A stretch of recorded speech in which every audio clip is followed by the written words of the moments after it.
राधे राधे, नमस्ते, good morning. स्वागत है आप लोगों का हिंदी टीचर्स एकेडमी में। तो आज के हमारे रचनाकार हैं त्रिलोचन जी। आज हम इनकी सारी रचनाएं इस छोटे से वीडियो में देखेंगे। तो इनका जन्म हुआ था 1917 में। जन्म कब हुआ था? 1917 में। कहाँ हुआ था?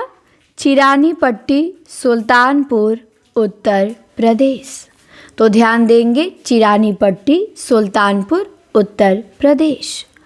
और निधन हुआ था 2007 में। जन्म 1917 में, निधन 2007 में। आइए इनके उपनाम देखते हैं। इनका उपनाम था अवध का किसान कवि। ये मुक्तिबोध ने कहा।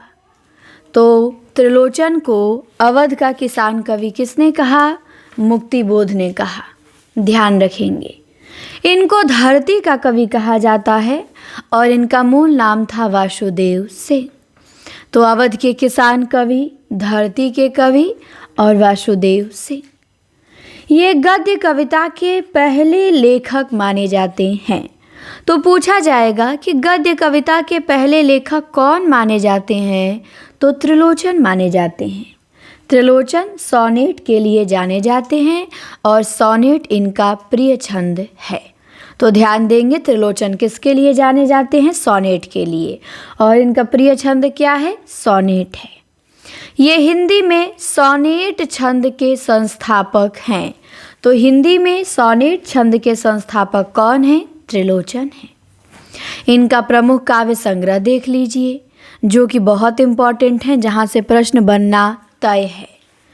सबसे पहले है धरती। 1945 में प्रकाशित हुआ त्रिलोचन का धरती। दूसरा है गुलाब और बुलबुल। तीसरा है दिगंत। चौथा है मिट्टी की बारात। पांचवा है ताप के ताए हुए दिन।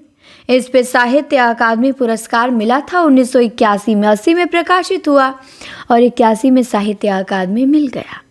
छठवां है सात शब्द। सातवां है उस जनपद का कवि हूँ। आठवां है अरघान।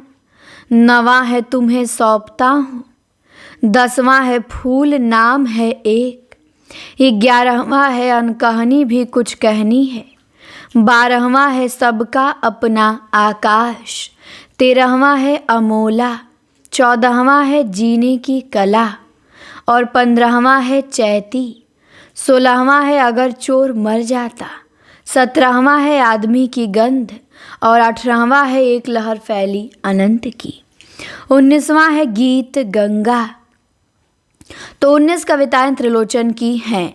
धरती, गुलाब और बुलबुल, दिगंत, मिट्टी की बारात, ताप के ताए हुए दिन, जिस पे इन्हें साहित्य अकादमी मिला है। 7 शब्द हैं, उस जनपद का कवि हूँ। अरघान, तुम्हें सौंपता हूँ। फूल नाम है एक, अनकहनी भी कुछ कहनी है। सबका अपना आकाश, अमोला, जीने की कला, चैती, अगर चोर मर जाता, आदमी की गंध, एक लहर फैली अनंत की। तो ये 19 काव्य संग्रह त्रिलोचन के हमने देखें। ये सब याद रखिएगा, इनमें से कोई भी आपके एग्जाम में पूछा जा सकता है। इसके बाद इनकी एक कविता है, बड़ी इंपॉर्टेंट है, बढ़ अकेला। इसमें कवि ने व्यक्ति को निरंतर प्रगति पथ पर बढ़ने की प्रेरणा दी है। तो बढ़ अकेला कविता त्रिलोचन की। इसमें क्या कहा गया है? तो इसमें व्यक्ति को निरंतर प्रगति पथ पे बढ़ने की प्रेरणा दी गई है। इसके बाद इनका कहानी संग्रह है देश काल, जो कि नहीं पूछा जाएगा। इनकी डायरी है रोज नामचा, ये भी नहीं पूछी जाएगी, रोज नामचा डायरी है। इनकी कविता और काव्य संग्रह ध्यान देने हैं आपको। इनकी एक आलोचनात्मक रचना है काव्य और अर्थबोध, ये भी नहीं पूछा जाएगा। मुख्यतः ये कवि ही हैं। अमोला रचना की इनकी विशेषता देख लीजिए। अमोला त्रिलोचन जी की अवधि की काव्य कृति है। 1990 में प्रकाशित इस कृति में 2700 बरवे छंद संग्रहित हैं। तो अमोला त्रिलोचन की कृति है, अवधी भाषा में लिखी गई है, 1990 में प्रकाशित है, 2700 बरवे छंद इसमें संग्रहित हैं। इसके बाद है दिगंत। दिगंत सोनेट छंद में रचित प्रमुख रचना है। तो सोनेट छंद में रचित प्रमुख रचना कौन सी है? वो इनकी दिगंत है। तो हमने त्रिलोचन की रचनाएं देख लिया, पंक्तियां भी अब इनकी देखना है। मुख्यतः इनकी कविताएं और काव्य संग्रह और उपनाम ही ध्यान देने हैं। आ जाइए इनकी पंक्ति देख लेते हैं। पंक्ति भी इनकी बहुत इंपॉर्टेंट है, यहाँ से प्रश्न बन सकता है। पहली पंक्ति है कि मुझे जगत जीवन का प्रेमी बना रहा है प्यार तुम्हारा। किसकी पंक्ति है? तो ये पंक्ति त्रिलोचन की है कि मुझे जगत जीवन का प्रेमी बना रहा है प्यार तुम्हारा। दूसरी पंक्ति है मैं तुमसे बात किया करता हूँ और यही मेरी कविता है। तो मैं तुमसे बात किया करता हूँ, यही मेरी कविता है, त्रिलोचन। इसके बाद आज मैं अकेला हूँ, अकेला रहा नहीं जाता, जीवन मिला है ये रतन मिला है ये भी त्रिलोचन की है। इसके बाद है जड़ता है जीवन की पीड़ा, निस्तरंग पाषाढ़ी क्रीड़ा। ये पंक्ति किसकी है? त्रिलोचन की है।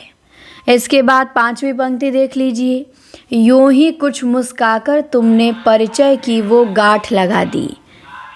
किसकी है? त्रिलोचन की है। इसके बाद इन्होंने तुलसी को अपना भाषा गुरु मान के उनके संदर्भ में लिखा है एक पंक्ति। क्या लिखा है? कि तुलसी बाबा भाषा मैंने तुमसे सीखी, मेरी सजग चेतना में तुम रमे हुए हो। तो त्रिलोचन लिखते हैं कि तुलसी बाबा भाषा मैंने तुमसे सीखी, मेरी सजग चेतना में तुम रमे हुए हो।